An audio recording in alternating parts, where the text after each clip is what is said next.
और बेटी का फटा क्यों कर रहा है? We live every Sunday, me and my private company, and we also have fun. Yeah. She's a bit excited. I don't know.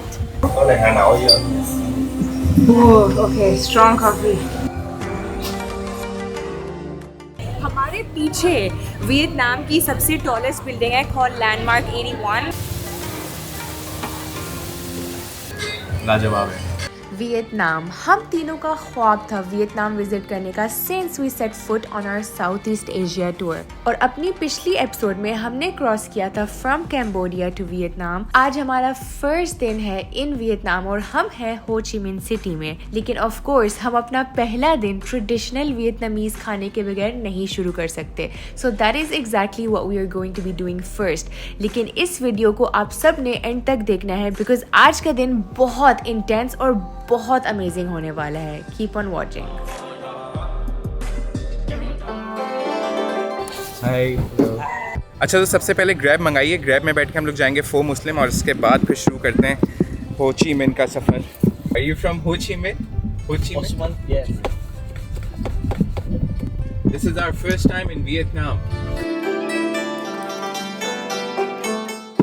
तो पहला स्टॉप फो मुस्लिम हम पहुंच गए।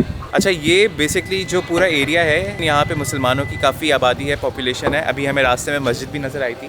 पैदल चल के थोड़ा सा इस जगह को एक्सप्लोर करते हैं और देखते हैं यहाँ पे फो का जो पहला एक्सपीरियंस है वो हम कर पाते हैं या नहीं कर पाते। अच्छा तो हम लोग अभी फो मुस्लिम आए थे। यहाँ पे पहुँचे तो पता चला कि फो मुस्लिम जो है ये बंद है। यहाँ पे कोई कंस्ट्रक्शन का काम हो रहा है और उन्होंने यहाँ पे बाहर साइन लगाया हुआ है कि 11 को खुलेगा।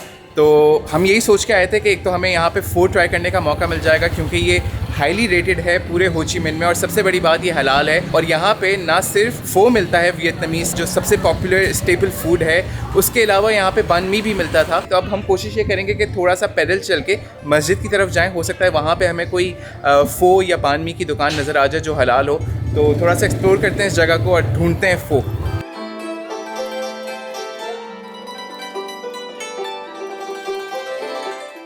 अच्छा तो हम लोग एक मुस्लिम नेबरहुड से होते हुए दूसरी मुस्लिम नेबरहुड पहुंच चुके हैं। ये बिल्कुल जो है बैन थान मार्केट, यहाँ की बहुत मशहूर बैन थान मार्केट है। यहाँ पे बहुत अफोर्डेबल रेट्स में सारी चीज़ें मिल जाती हैं, भले वो सूटकेसेस हों, कपड़े हों, खिलौने हों, सन ग्लासेस हों, ये सारी चीज़ें यहाँ पे मिलती हैं। और इसके सामने जो है वो मुस्लिम नेबरहुड बनी हुई है और यहाँ पे गली में राइट साइड पे मेरे पीछे जो आप लोग गली देख रहे हैं, यहाँ पे बहुत सारे हलाल रेस्टोरेंट्स जो हैं वो मिल जाएंगे। इससे पहले हम लोग जिस मुस्लिम नेबरहुड में गए थे वहाँ पे एक भाई बैठे हुए थे, उन्होंने हमें बताया कि आप लोग इस तरफ जाएँ क्योंकि वहाँ पे हमें नहीं मिला था फो और बान मी, तो इसलिए हम लोग यहाँ दूसरी नेबरहुड आए। और ये बहुत अच्छी बात है कि यहाँ वियतनाम में हो ची मिन में, जबकि यहाँ पे इतनी बड़ी आबादी नहीं है मुसलमानों की, मुश्किल से 1 या 2% हैं पूरे वियतनाम में मुसलमान, लेकिन फिर भी यहाँ पे हमें 1 या 2 किलोमीटर दूर जो है वो दूसरी नेबरहुड मिल गई है मुसलमानों की। और मेरे पीछे जो है वो छोटे से इस तरह के फ्रूट स्टॉल्स लगे हुए हैं। यहाँ के लोकल जो है वो बैठ के मुख्तलिफ यहाँ के नायाब और यहाँ के मनपसंद फ्रूट्स बेच रहे हैं।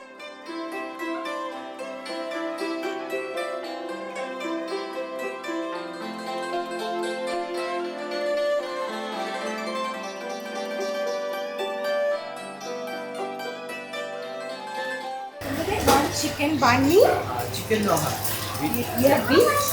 Okay, 1 beef and 1 pork. One for Beef. Thank you.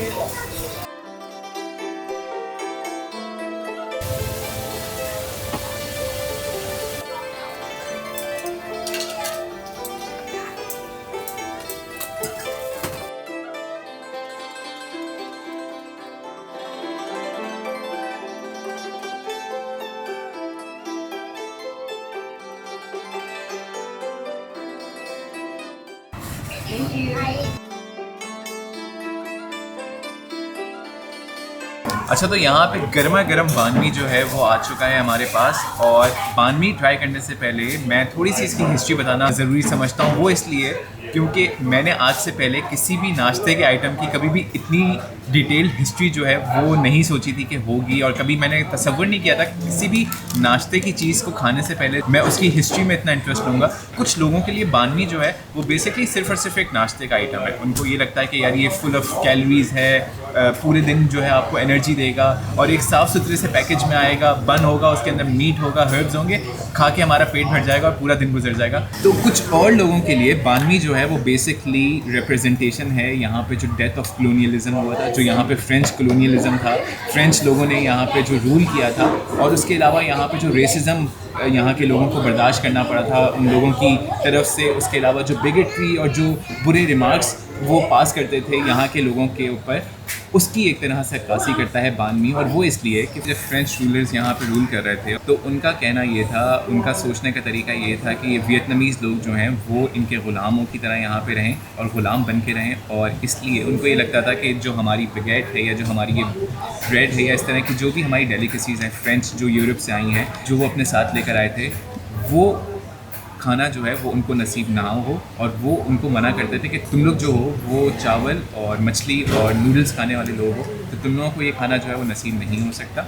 इसलिए फिर जब यहाँ से फ्रेंच कॉलोनियलिज्म का खात्मा हुआ और वो यहाँ से गए 1945 में जब वियतनाम आज़ाद हुआ, तो यहाँ के लोगों ने जो है उस खाने को जो है जो फ्रेंच यहाँ पे लेकर आए थे उसको जो है बरकरार रखा, और अभी तक आज तक जो है वो साइगॉन, हो ची मिन्ह, साउथ से लेकर नॉर्थ वियतनाम के हर कोने कोने में जो है बानमी सुबह नाश्ते में खाया जाता है। तो आज जो है हम वही बानमी ट्राई करने वाले हैं। सबसे पहली बाइट मैं लेता हूँ। बिस्मिल्लाहिर्रहमानिर्रहीम। अच्छा, तो मैंने पहली बाइट ले ली है। पहली मेरे ख्याल से 3 या 4 बाइट्स ले ली हैं। बहुत मज़े का है, और अगर मुझे इसकी टेस्ट को डिफ़ाइन करना हो तो वाकई में इसमें मुझे वियतनाम और फ्रेंच दोनों जायके जो हैं वो आ रहे हैं, और वो इसलिए, उसकी बुनियादी वजह ये है कि एक तो ब्रेड जो है वो ज़ाहिर है बिगेट है, जैसे फ्रांस में यूज़ होती है, और वो लोग ब्रेड्स बहुत पसंद करते हैं खाना, तो ये बिल्कुल वही उसी बिगेट की एक किस्म है। और इसके अंदर जो है वियतनामीज़ जायका इसलिए आ रहा है क्योंकि इसके अंदर बीफ है, और आपको पता है यहाँ पे बीफ और पोर्क और इस तरह की चीज़ें, मीट बहुत ज़्यादा खाया जाता है।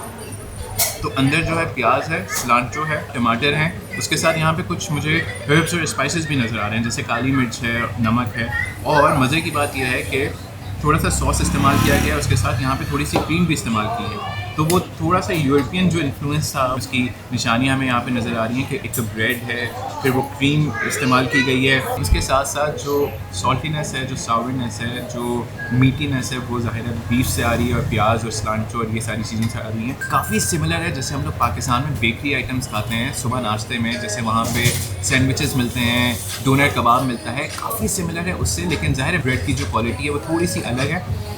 तो लजीज़ किस्म का बानमी हमने ट्राई कर लिया है, और उम्मीद यही करते हैं कि हमने पहला अपना बानमी जो है वो हो ची मिन्ह में खाया, साइगॉन में खाया है, लेकिन अब जैसे हम लोग साउथ से नॉर्थ तक जाएंगे वियतनाम के, वहाँ पे भी हमें इसी तरह का इतना ही मज़ेदार बानमी जो है वो मिल जाएगा। तो अगर मैं ये कहूँ कि बानमी की जो तारीख़ है या जो हिस्ट्री है, वही तारीख़ या हिस्ट्री जो है वो मॉडर्न वियतनाम की है, तो मेरे ख्याल से गलत नहीं होगा। लाजवाब है। सो अब मैं दूसरी ब्रेकफास्ट की डेलिकेसी ट्राई कर रही हूँ वियतनाम की। तो इसका मैं नाम बता देती हूँ। दिस इज़ कॉल्ड फो या फा, और बेसिकली ये नूडल सूप है। अब इस वक्त जो है ये लोग सूप बीफ की बोन्स का बनाते हैं, और ये सूप सुबह ये रख लेते हैं पकाने के लिए, and they actually use like beef bones to make the broth. और बीफ बोन्स का जो ब्रॉथ होता है उसके अंदर ये राइस नूडल्स डालते हैं, जो स्लाइसेस होते हैं बीफ के वो डालते हैं, और उसके अलावा बीन स्प्राउट्स डालते हैं, और साथ जब इसको सर्व करते हैं they give kind of like something like this. So we've got some basil over here, chili है fresh, लाइम देते हैं, और उसके साथ साथ चिली सॉस और होइसिन सॉस देते हैं। सो इस नूडल सूप में कोई मिर्चें नहीं होती, सिर्फ आई थिंक सॉल्ट और पेपर का टेस्ट होता है। And back in the days it actually used to be made from water buffalo, लेकिन फिर टाइम गुजरता गया and they started making it with beef, because beef की ज़्यादा अवेलेबिलिटी थी। So I am going to try my first bite. थोड़े से noodles लूँगी और थोड़ा सा सूप लूँगी।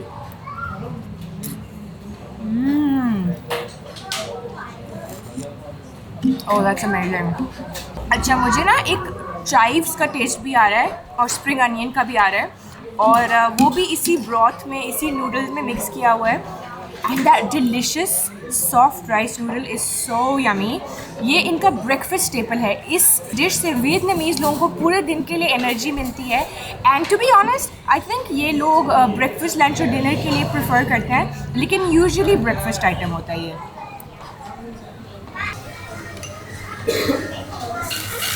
यमी।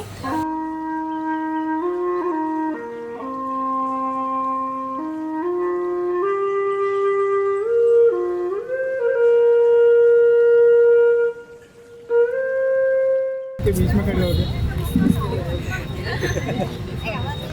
ये लग रहा है जंग लड़के आए अभी। तो हम इंडिपेंडेंस पैलेस के अंदर जाने वाले हैं। We just buying the ticket. हम लाइन में खड़े हुए थे इतने। Okay okay for all of अस।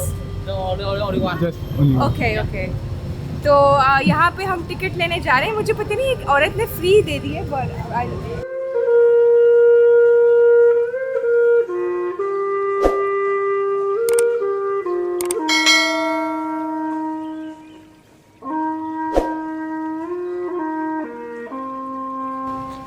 तो इस वक्त जो मेरे पीछे आप लोग ये शानदार सा लैंडमार्क देख रहे हैं साइगॉन हो ची मिन सिटी में, ये जो है ये रीयूनिफिकेशन कन्वेंशन हॉल या फिर इंडिपेंडेंस पैलेस के नाम से जाना जाता है। तो इसकी छोटी सी तारीख है और हिस्ट्री है वो ये कि बेसिकली 1962 में जो उस दौर में वियतनाम का प्रेसिडेंट था जिसका नाम था नू डिन जियाम, उसने 1962 में ऑर्डर्स दिए कि इस पैलेस की तामीर शुरू की जाए, लेकिन उस बदनसीब इंसान को इस पैलेस की कंप्लीशन देखना नसीब नहीं हुई। और इसलिए नसीब नहीं हुई कि 1963 में जब यहाँ पे मिलिट्री कू हुआ तो उस मिलिट्री कू में जो है प्रेसिडेंट नू डिन जियाम को असैसिनेट कर दिया गया। और उस मिलिट्री कू के दौरान जो है उसके भाई को, प्रेसिडेंट के भाई को और उसके स्पेशल एडवाइज़र को भी असैसिनेट कर दिया गया था। और फिर 1966 में जो है ये बड़ा सा शानदार सा इंडिपेंडेंस पैलेस जो है ये पाए तकमील तक पहुंचा था। इसकी तामीर हतमी मायनों में ख़त्म हुई थी। और इन सारी चीज़ों के साथ साथ एक और बड़ा इंटरेस्टिंग फैक्ट है इस पैलेस के बारे में, और वो ये कि जो फॉल ऑफ साइगॉन की शुरुआत हुई थी वो इसी साइट से हुई थी, इसी जगह से हुई थी। और उसमें ये हुआ था कि जो नॉर्थ वियतनामीज़ आर्मी के टैंक्स थे, अपेरेंटली 2 टैंक्स थे बड़े चाइनीज़ मेड, उन्होंने ये सारे पैलेस के गेट्स और बाउंड्री वॉल्स जो हैं क्रैश करते हुए, तोड़ते हुए जो है वो अंदर दाखिल हुए थे। और उस दौर की जो वॉर थी अमेरिकन वियतनाम वॉर, उसका हतमी मायनों में जो है ख़ात्मा किया था। सन था 1975। और मैं ये भी बताता चलूँ कि यहाँ पे ये जो इंडिपेंडेंस पैलेस है यहाँ पे सिर्फ प्रेसिडेंट जो है वो रहा नहीं करता था, बल्कि वो यहाँ पे काम भी किया करता था। यहाँ पे प्रेसिडेंशियल ऑफिस भी बना हुआ है। अच्छा, उसके अलावा अभी हम लोग प्रेसिडेंट पैलेस के अंदर गए थे और हमने यहाँ पे मुख्तलिफ चीज़ें देखी हैं। अंदर जो है वो ना सिर्फ प्रेसिडेंट्स ऑफिस था आलीशान किस्म का, बल्कि उसके अलावा यहाँ पे प्रेसिडेंट जो एम्बेसडर से मुलाकात करते थे, जो मुख्तलिफ ममालिक से एम्बेसडर्स आते थे प्रेसिडेंट से मिलने के लिए, वो डेलीगेशंस को कहाँ बिठाया जाता था, कहाँ रखा जाता था, कहाँ पे ठहराया जाता था। अपार्टमेंट्स बनाए गए थे जहाँ पे वो डेलीगेशंस जो मिलने आते थे प्रेसिडेंट से, उनको वहाँ पे खूबसूरत से कमरों में ठहराया जाता था। उसके साथ साथ यहाँ पे नेशनल सिक्योरिटी चैम्बर्स के रूम बनाए हुए थे जहाँ पे बैठ के मुल्क की सालमियत और बका की जो पॉलिसीज़ होती हैं वो डिज़ाइन की जाती हैं। वो सारी जगहें भी देखी। वहाँ पे बड़े बड़े मैप्स जो हैं अभी तक वैसी चस्पा हुए हैं दीवार के ऊपर। और इन सारी चीज़ों के साथ साथ हमने यहाँ पे एक बड़ा आलीशान किस्म का, वाकई में लग रहा था कि ये किसी पैलेस का किचन है, वो भी देखा। और वहाँ पे वो सारी चीज़ें, सारे बड़े बड़े स्टोव लोहे के बने हुए, स्टेनलेस स्टील के टेबल टॉप्स और ये सारी चीज़ें देखी।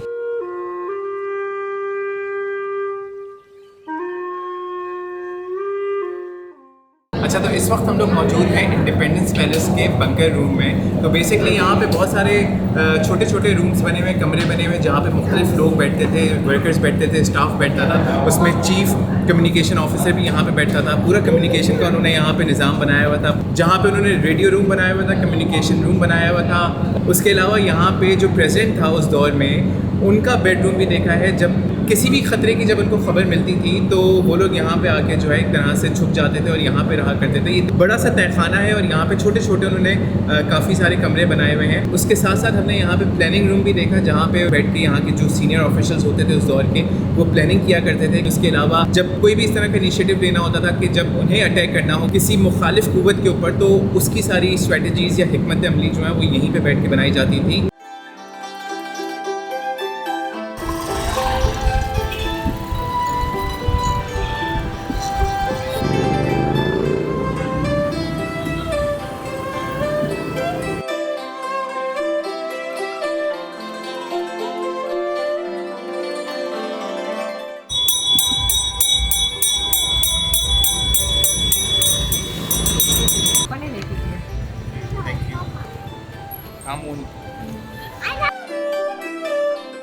हो ची मिन सिटी की बुक स्ट्रीट बहुत फेमस है and it actually is one of the oldest streets in Ho Chi Minh City. So this actually dates back to the French colonial period और अभी तक इन्होंने इसको preserve रखा हुआ है kind of just to preserve the culture and the history.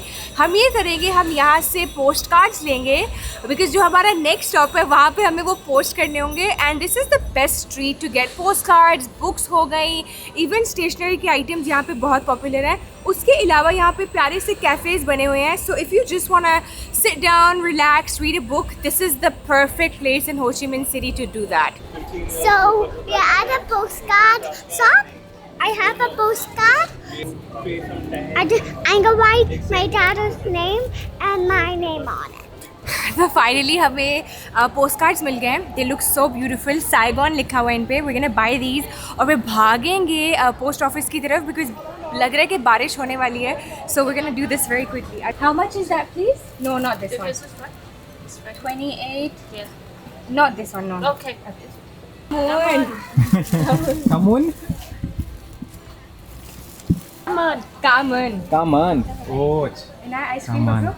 तो हम लोग पहुंच चुके हैं वॉकिंग बुक स्ट्रीट से होते हुए पोस्ट ऑफिस तक. तो पोस्ट ऑफिस जो है बिल्कुल वॉकिंग बुक स्ट्रीट के साथ ही बना हुआ है, मुश्किल से 2 या 3 मिनट की वॉक पे है. तो जो भी साइगॉन आ रहा होता है या हो ची मिन सिटी आ रहा होता है वो लाजमी इस बिल्डिंग को आके देखता है. और ये वाकई में मतलब जीता जागता सबूत है कि जब फ्रेंच कॉलोनियल पीरियड चल रहा था तो उस दौर में कितनी चीज़ें जो हैं यहाँ पे बनाई गई थी. और ये वही यूरोपियन आर्किटेक्चर को डिपिक्ट करती है बिल्डिंग. यहाँ पे इस बिल्डिंग में आपको गॉथिक, रेनेसेंस और फ्रेंच इन्फ्लुएंसेस जो हैं वो नज़र आ रहे होंगे. अब हम लोग जल्दी से अंदर जाएंगे क्योंकि हमें लेटर पोस्ट करना है ऑस्ट्रेलिया और यूएस से. ये भी चेक करना है कि अगर ये पाकिस्तान भेजते हैं या नहीं भेजते यहाँ से post.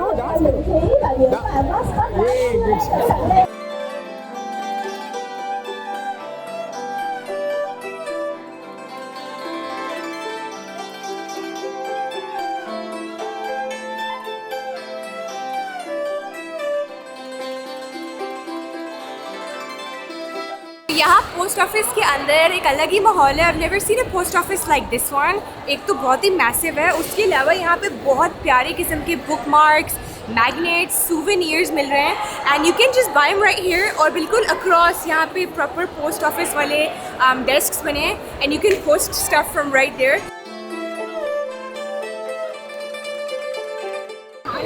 Two of this and two stamps. Where do you want to send? Australia and Pakistan. No, Pakistan.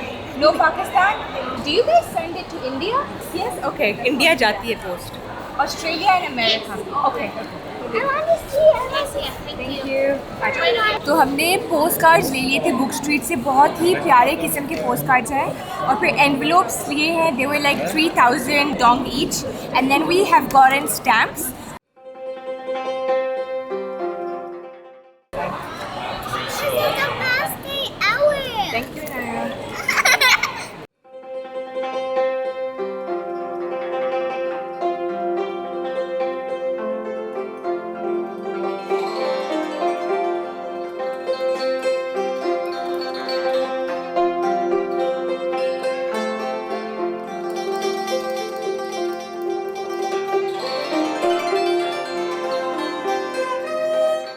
अच्छा, तो हमने मेल जो है पोस्ट कर दी है यूएसए और ऑस्ट्रेलिया. पाकिस्तान अनफॉर्चुनेटली यहाँ से नहीं भेजते. अब जा रहे हैं हम लोग यहाँ की सबसे पुरानी कॉफ़ी की दुकान पे.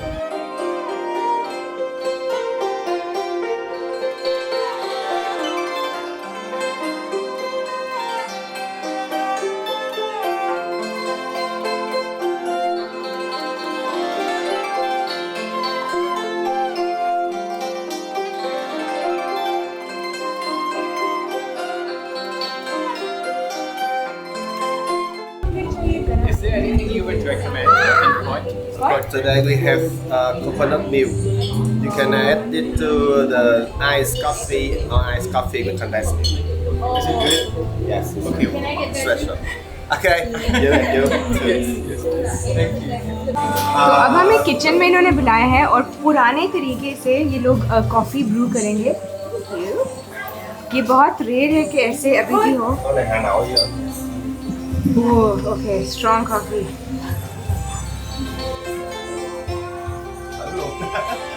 Anh ơi.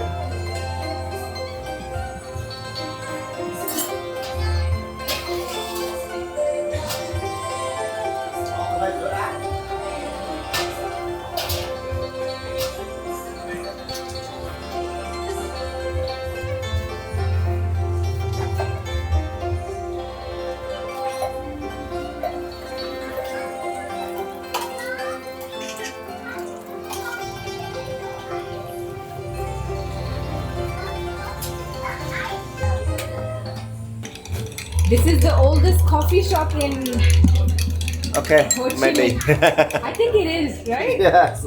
We started from 1938. 1938, right? Okay. 85 years. So was it like your dad and your My grandpa. grandpa? Okay, okay. She my aunt. Ho Chi Minh, okay. You decided to continue the business. That's good. So this one has 1 shot of coffee, right? Espresso. Just 3/4. 3/4.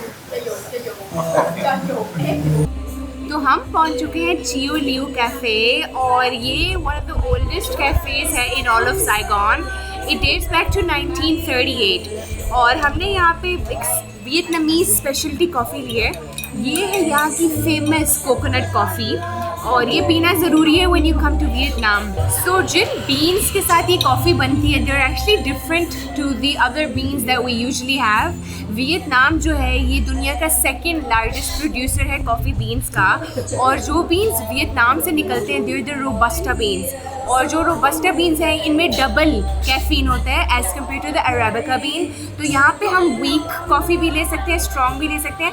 तानी वाली है 3/4 strength, mine is a full strength coffee. I am gonna try it.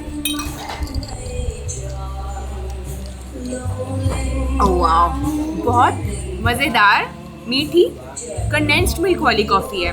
तो ये लोग black coffee के अंदर condensed milk डालते हैं. ये लोग दूध नहीं इस्तेमाल करते. इसमें थोड़ा सा कोकोनट मिल्क डाला उन्होंने fresh. And this is mainly because back in the days जब फ्रेंच यहाँ पे थे दूध नहीं मिलता था तो या तो ये लोग योगर्ट यूज़ करते थे अपनी कॉफ़ी में या कंडेंस्ड मिल्क. बहुत बाद में दूध इंट्रोड्यूस हुआ था इन लोगों के लिए लेकिन अभी तक ये लोग अपनी कॉफ़ी में कंडेंस्ड मिल्क यूज़ करते हैं.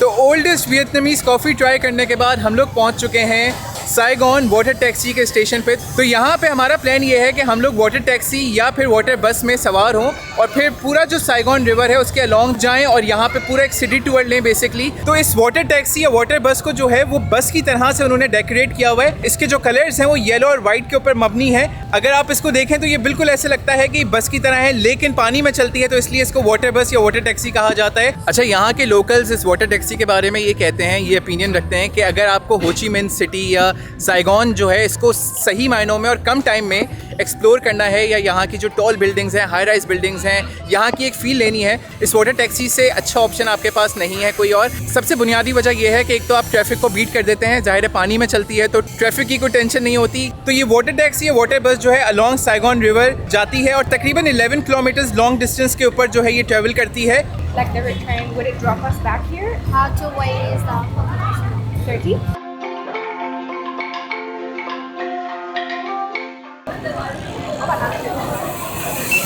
Okay, 3%, yeah.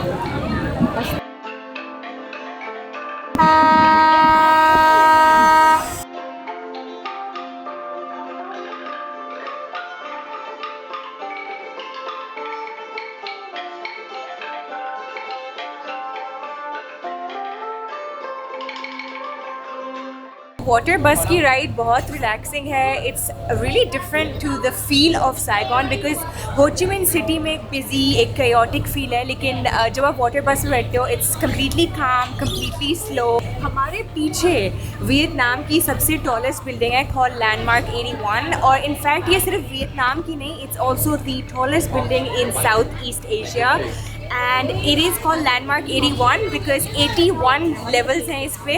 अच्छा, टॉलेस्ट बिल्डिंग के अलावा अभी हमने यहाँ का एक बहुत फेमस ब्रिज भी देखा था कॉल्ड द खूबा सॉन bridge which runs over the Saigon river और ये यहाँ के लिए बहुत इंपॉर्टेंट है. 2022 में बना था. ये ब्रिज डिस्ट्रिक्ट 1 को कनेक्ट करता है टू दुक सिटी से.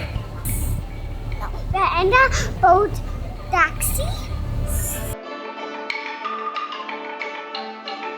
अच्छा, तो वाटर टैक्सी राइड लेकर हम लोग वापस पहुंच चुके हैं उसी वाटर टैक्सी स्टेशन पे जहां से हमने वाटर टैक्सी ली थी और तकरीबन हम गए थे अराउंड 5 या 4 किलोमीटर्स दूर और फिर वहां से वापस हम लोग आए हैं. तो बहुत अच्छा था और एक फ़ील हो ची मिन्ह की, साइगॉन की हमें मिली है. अब हमारा प्लान ये है कि अब हम यहाँ से जाएँ यहाँ की सबसे मशहूर मार्केट, उसका नाम है बैन थान मार्केट. तो बैन थान मार्केट जो है वो यहाँ से मुश्किल से 7-8 मिनट दूर है लेकिन अभी चूँकि ट्रैफिक ज़्यादा है, पीक आवर ट्रैफिक है तो थोड़ा सा हो सकता है हमें टाइम लग जाए. ग्रैब जो है वो हमने बुक कर दी है, किसी भी वक्त आ जाएगी grab.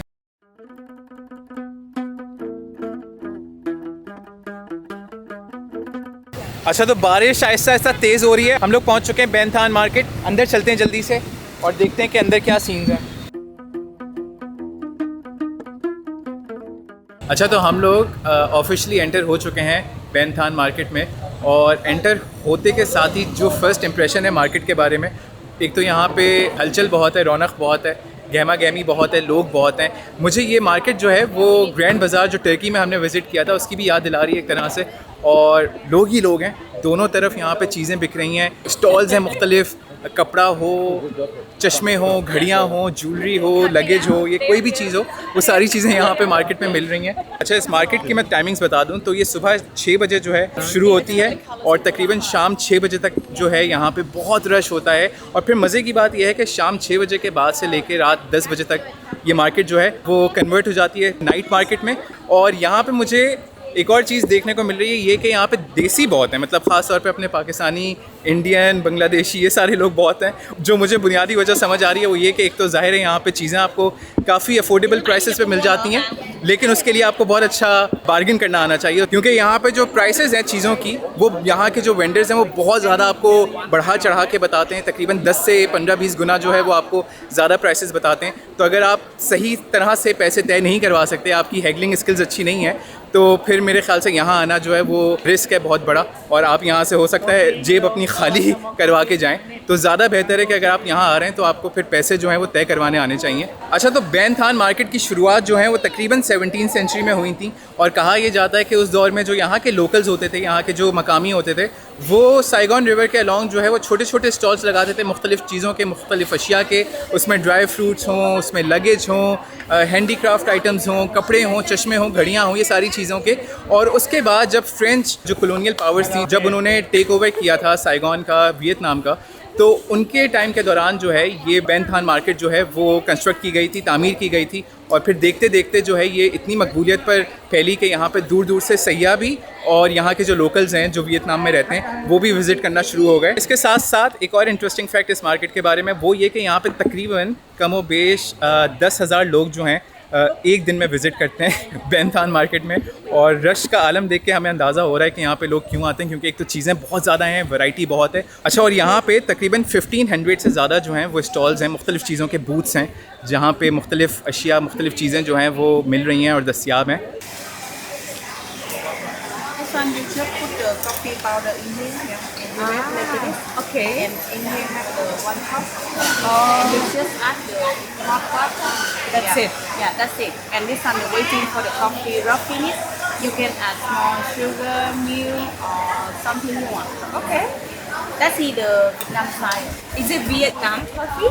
Yeah, this one the Vietnam coffee. The Robusta bean or which one? This one Arabic. Yeah.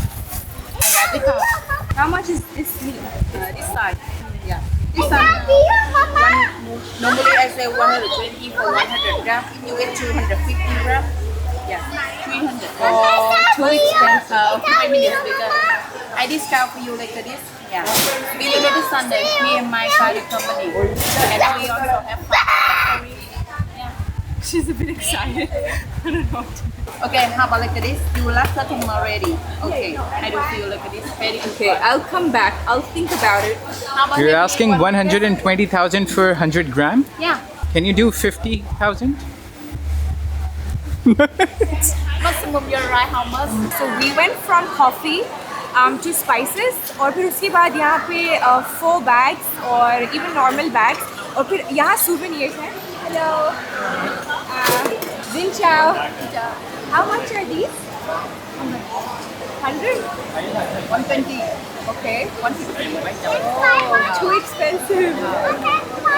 Then one. No, I like this one. What's the best price? Okay, 100. 100. बहुत स्वीट सी हमें 100 से शुरू हुई हैं. हमने आधा करवा लिया, 50 हमने करवा लिए जो कि $2 बनते हैं.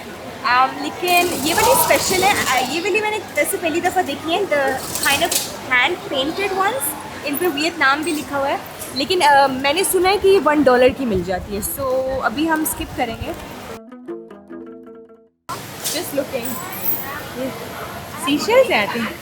Yeah, this one is this style and gold. This one the handmade. Handmade. Okay. Okay. How much? This one. Okay, this one. 280. 280 for one. Yeah. This one the seashell, stone, and the handmade. Ah. How many you want? I'm just looking. Can you do 40,000? 40,000. This one, 40,000. No, I'm not have. Okay. 80. At least half for you. No, that's too much. 40 is good. Budget is tight. Even 40 is too much. I should have said 20. So 280,000 से शुरू हुए थे इस bracelet के लिए बहुत अलग अलग रंग है very beautiful very nice Yeah. is it made in Vietnam oh you make okay लेकिन bargain करते करते हम 60 पे आ गए हैं जो कि एक third it's not even 1/3 the price but That's a big jump. it's a really big jump लेकिन फिर भी महंगी है so हम देखेंगे और थोड़ा we're just gonna keep looking thank you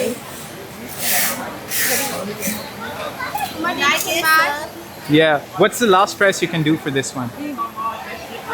How many you want? just one We're just looking for now. we're just looking we'll come back but how We're much checking the market, what's the last checking price? different stores. 80,000. She said 60. Nói 60 à? Không nói 60 ngàn. Con nói 280. Cái nó xuống बेटी का फटा क्यों कर रहा है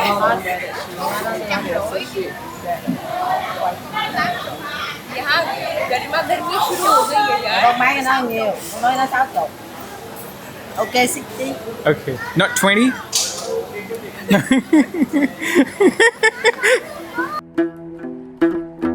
beautiful So cheap for you, beautiful. Just for you, cheap only. it's very nice Color. what's the price The price. Come here, I give you good price. so मैं actually recommend करूँगी कि अगर लाइक किसी का first day है Saigon में या हो ची मिन सिटी में they definitely come here not to buy stuff because everything is obviously overpriced है और काइंड ऑफ मतलब टूरिस्ट्स के लिए बनी हुई ये चीज़ लेकिन जो एक्सपीरियंस मिलता है लोकल से बात करके उसका अपना मज़ा है and it's really nice to talk to them friendly हैं और बहुत मज़ा आता है तो ये स्कार्फ मुझे अच्छा लगा था 150,000 का बोल रही हैं बहन yeah silk scarf right it's a bit out of budget लेकिन yeah it's fun talking to them